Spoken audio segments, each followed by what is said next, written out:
اور میں نے جب بھی شاہد خٹک صاحب کو، میں ان کو پرسنلی نہیں جانتا، لیکن میں نے ان کی تقریریں، ان کے بیانات، ان کی ٹویٹس، ان کے پروگرامز اکثر میں ان کو دیکھتا ہوں، تو آپ کو ایک ایسا شخص جو عمران خان کے لیے اتنا ہی پریشان ہے جتنا آپ کو عمران خان کی بہنیں پریشان نظر آتی ہیں۔ آپ کو تحریک انصاف میں بہت کم لوگ ملیں گے جو اتنی دلیری کے ساتھ عمران خان کے بیانیے کو عوام کے سامنے اور ٹی وی پر بیٹھ کر اس کا دفاع کرتے ہیں۔ کوئی خوف نہیں ہے۔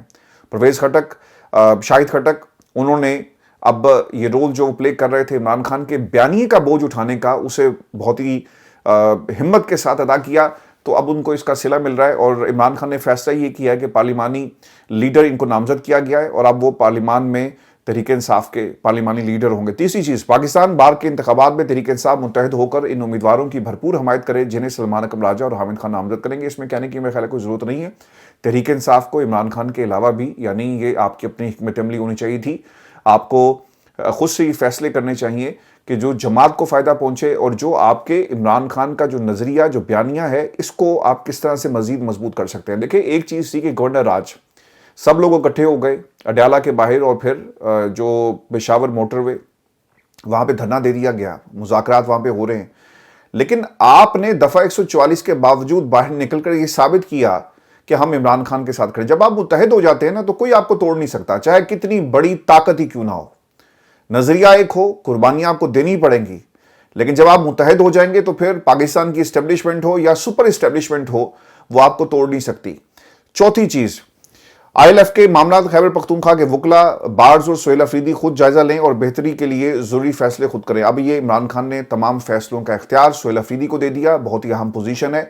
دوستو، یہ جو فیصلہ کیا گیا نا سہیل افریدی کا، یہ کیوں کیا گیا، اور یہ اختیارات کا جو ایک طرح سے ٹرانسفر کیے گئے کہ فیصلے آپ کریے، کیوں ہو رہا ہے؟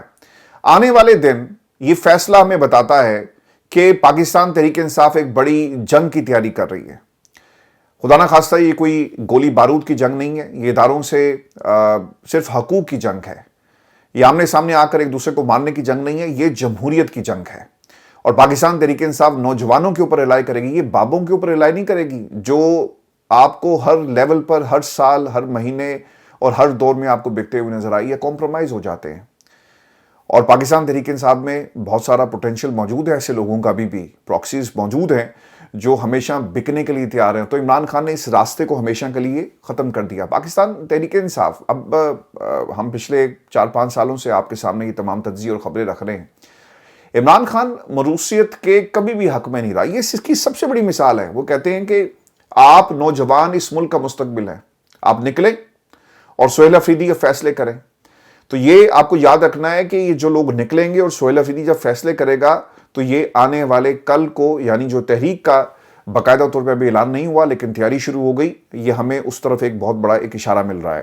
علی امین گنڈا پور کو ہٹانا، ان کی جگہ سہیل افریدی کو وزیر لگانا، پارلیمنٹ میں شاہد خٹک کو ایکٹیو کرنا، زرتاج گل کی نااہلی کے بعد پارلیمانی لیڈر موجود نہیں تھا، تو یہ کام جو اب ہوا ہے۔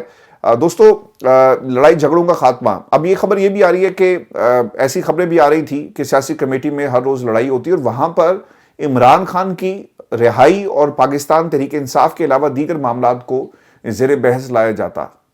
اس لیے یہ ایک وجہ بنی جس کے بعد عمران خان نے کہا کہ ٹھیک ہے، اب ہم اس کو تحلیل کرنے جا رہے ہیں۔ اچھا، دوسری چیز، پاکستان کی اسٹیبلشمنٹ کے حوالے سے خان صاحب نے آج بہت ہی سخت باتیں کہی ہیں۔ پاکستان میں آئین اور قانون مکمل طور پر ختم ہو چکا، اور کسی بھی پاکستانی کے بنیادی انسانی حقوق اب محفوظ نہیں ہیں۔ سر، حقوق حقوق دیے نہیں جا رہے۔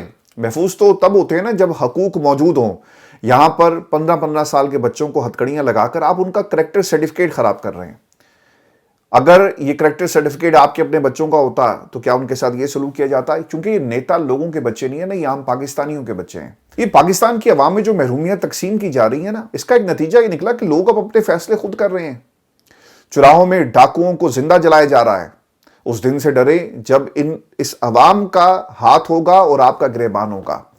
عمران خان یہ بھی کہتے ہیں کہ مجھے اور میری اہلیہ کو پاکستان میں Asim Munir field marshal K حکم پر جھوٹے مقدمات میں جیل میں رکھا گیا اور شدید ترین ذہنی ٹارچر کیا جا رہا ہے۔ مجھے مکمل طور پر ایک سیل میں بند کر کے قید تنہائی میں ڈالا ہوا ہے۔ 4 ہفتے تک میری کسی ایک انسان سے ملاقات نہیں ہوئی اور بیرونی دنیا سے بالکل بے خبر رکھا گیا۔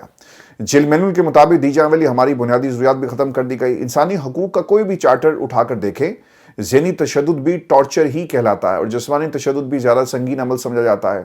میری ہمشیرہ نورین نیازی کو سڑک پر گھسیٹا گیا صرف اس لیے کہ وہ مجھ سے ملاقات کا حق مانگ رہی تھی، جائز حق مانگتی ہے۔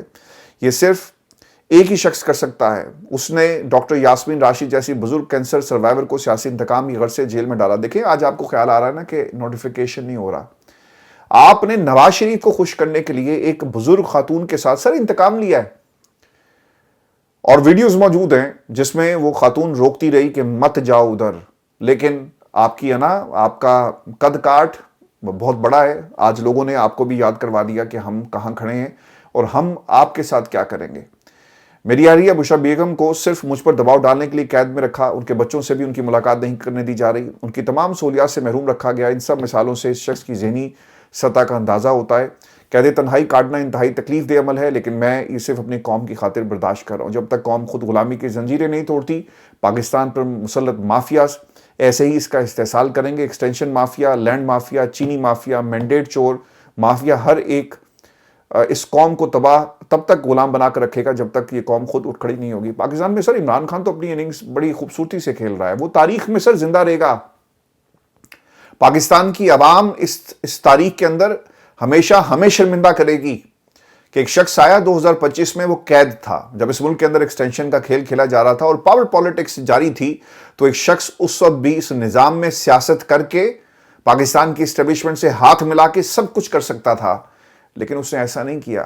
وہ اپنی تنہائی سے روزانہ خود ہی لڑ رہا تھا۔ وہ بند کمروں میں چار دیواری کے اندر بیٹھ کر آنے والے مستقبل کے بارے میں اپنی قوم کے لیے سوچ رہا تھا، پلاننگ کر رہا تھا۔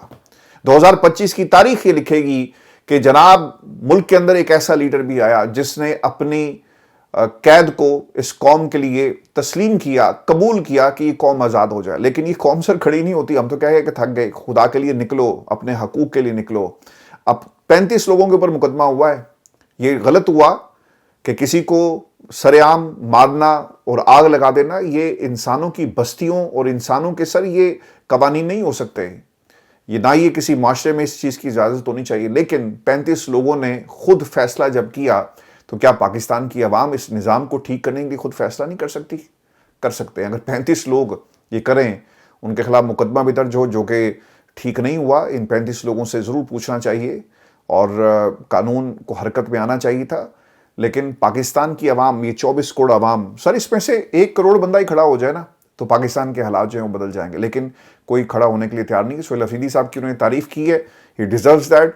دیکھنا یہ ہوگا کہ آنے والے دنوں میں کیا ہوگا۔ گورنر راج کے حوالے سے کچھ باتیں انہوں نے کہی ہیں کہ گورنر راج کی دھمکیاں لگانے والے کل کی بجائے آج لگا لیں اور پھر دیکھیں کہ ان کے ساتھ ہوتا کیا ہے۔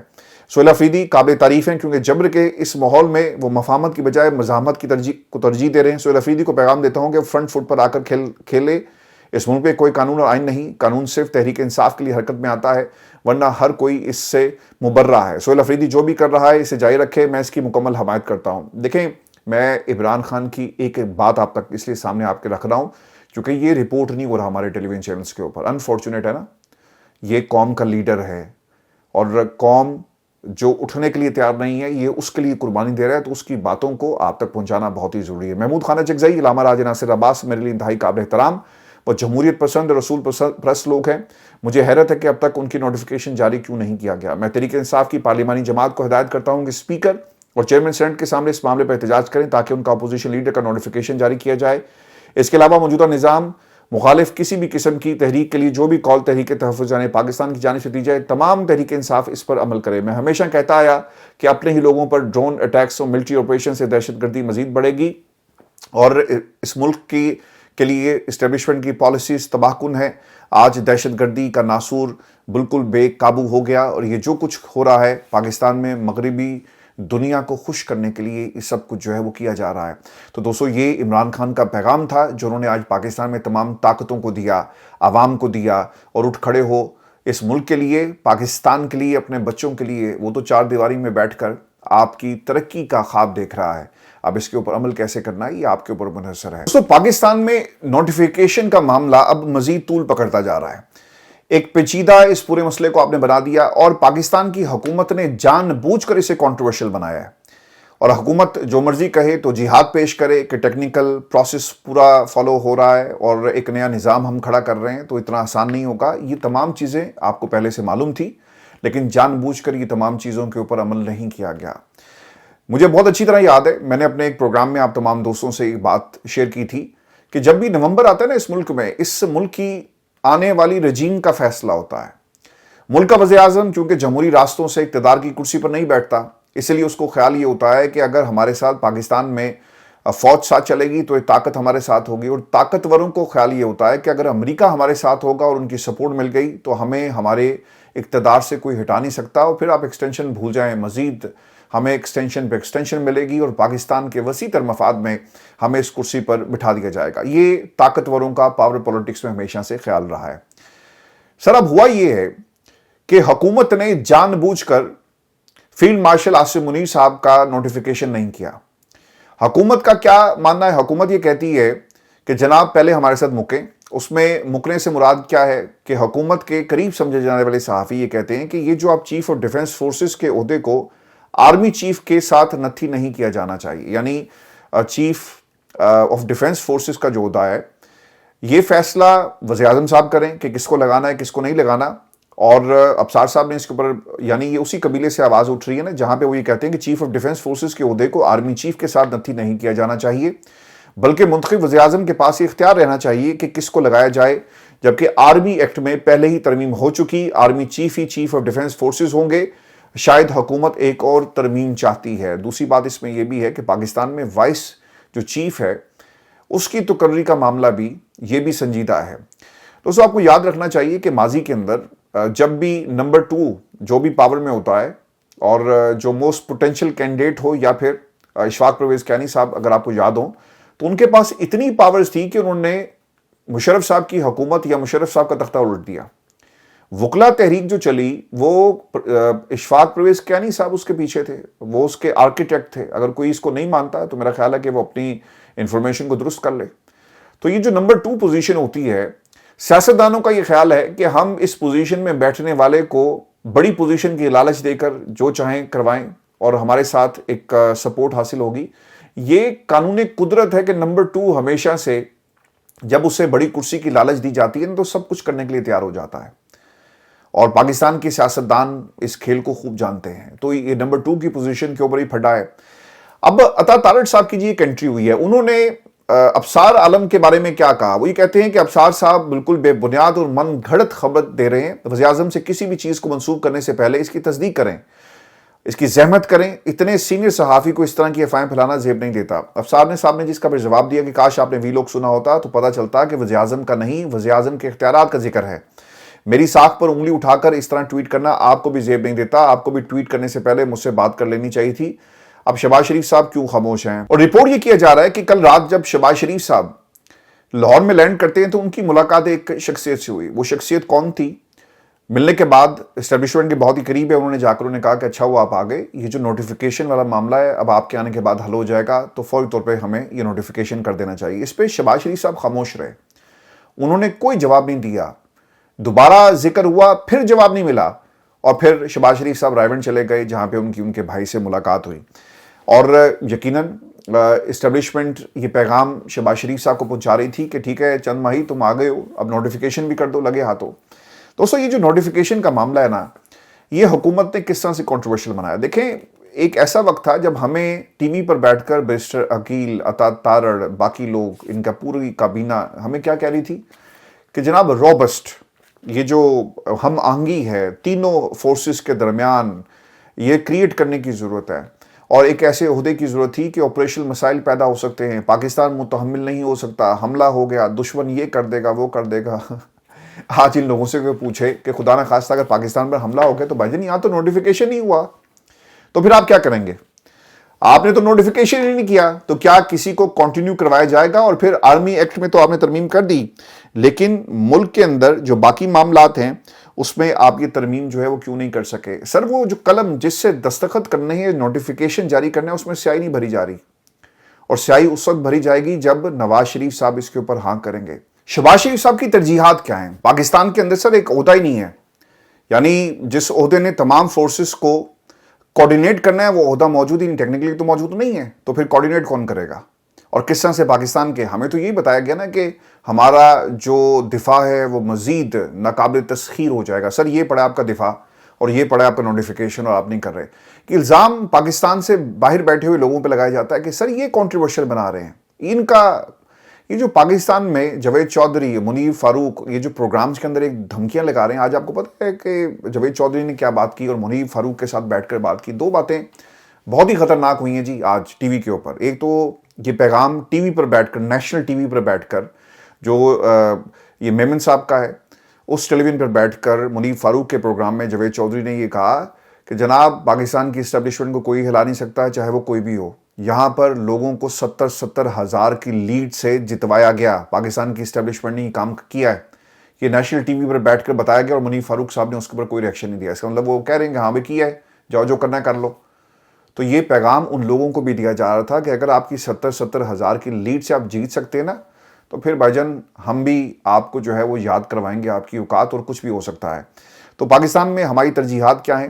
آپ نے ترمیم کر لی. آپ ترمیم کے بعد ایک جو پروسیجرل میٹر تھا اس کو جان بوجھ کر ڈیلے کر رہے ہیں, اور آپ نے جان بوجھ کر یہ سب کچھ کیا. آپ نیریٹو جو آپ بنانا چاہتے تھے پاکستان تحریک انصاف کے خلاف, یا پھر آپ کے خلاف جو نیریٹو بن رہا ہے, یہ قدرتی ایک چیز ہے, آپ اس کو روک نہیں سکتے اور نہ ہی آپ کے پاس کوئی جواز ہے.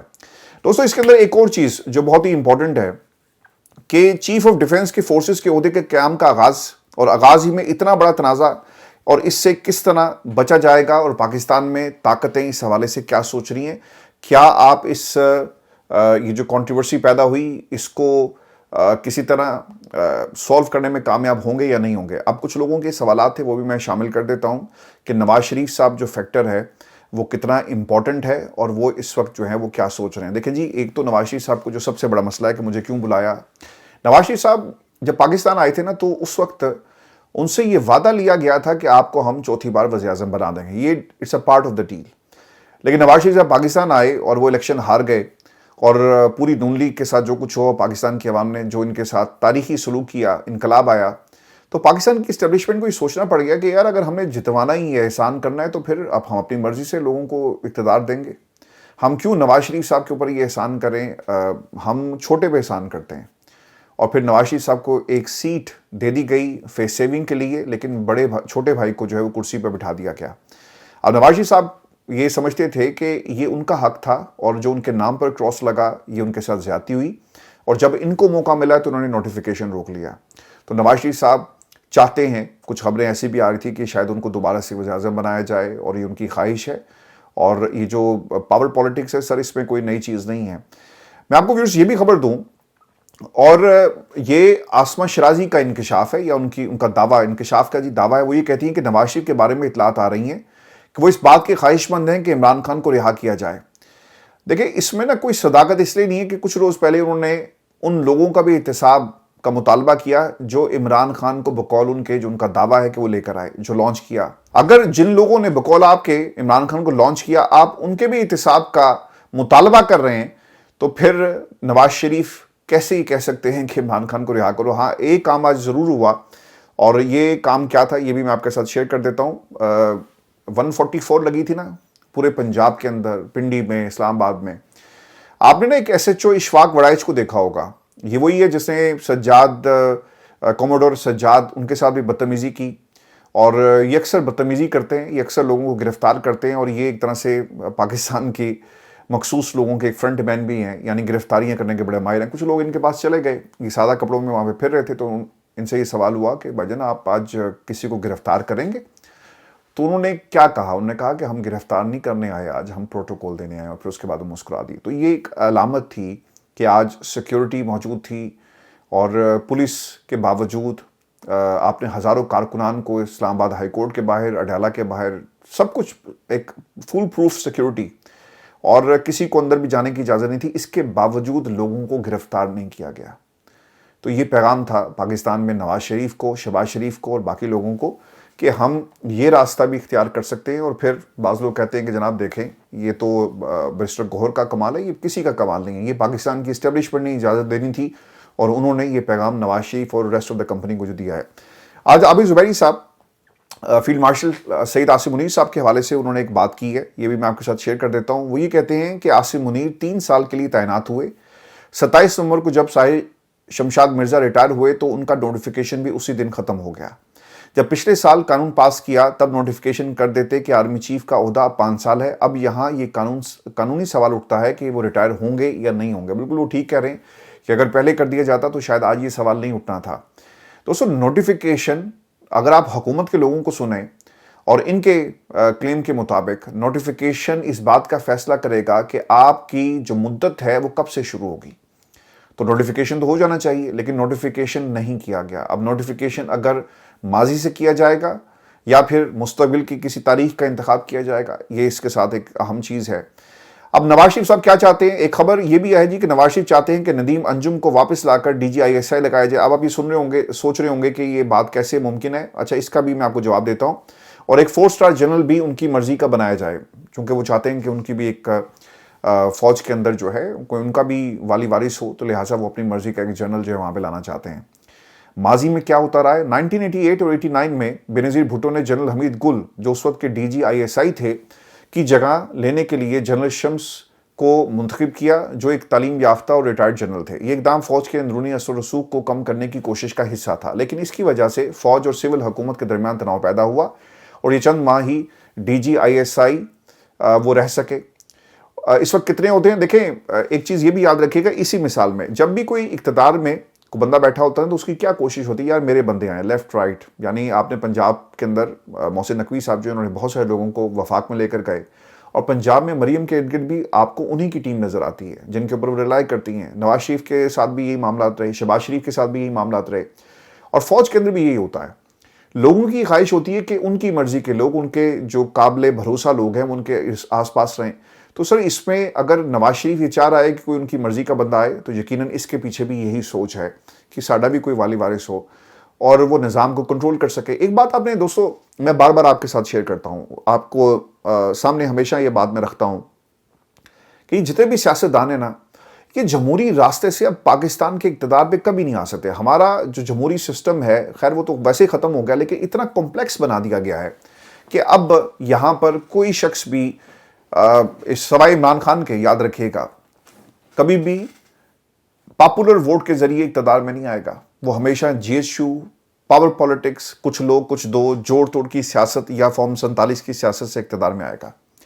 تو نواز شریف صاحب بھی اب وہی کام کر رہے ہیں. وہ تو چلے جائیں گے, ان کی خواہش ہے کہ چوتھی بار وہ وزیر اعظم بنے, اور وہ پورا زور لگا رہے ہیں, اور وہ پاکستان کی اسٹیبلشمنٹ کے ساتھ انہوں نے اب سینگ پھنسا لی ہیں. اس وقت جی کتنے ہوتے ہیں؟ ایک تو CDF, vice chief of staff, strategic command, DGISI, اور عاصم ملک کی سیٹ خالی ہونے کے بعد جنرل ندیم انجم کیوں اہم ہے؟ فروری الیکشن میں یہی DGISI تھے.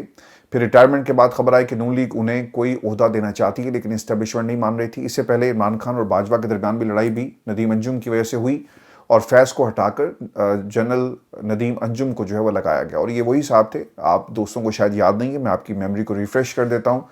انہوں نے پہلی دفعہ پاکستان میں ایک پریس کانفرنس کی, اور ان کا جو پاکستان میں صحافیوں کو مخاطب کرتے ہوئے یہ کہنا تھا کہ آپ سوچ رہے ہوں گے کہ میں یہاں پہ کیوں ہوں, لیکن کچھ ایسا ہوا کہ مجھے آنا پڑا. اور یہ وہ صحافی تھے جنہوں نے کہا تھا کہ یہ جو نظام اس وقت آپ دیکھ رہے ہیں کہ اگلے 10 سے 15 سال یہی سسٹم چلے گا.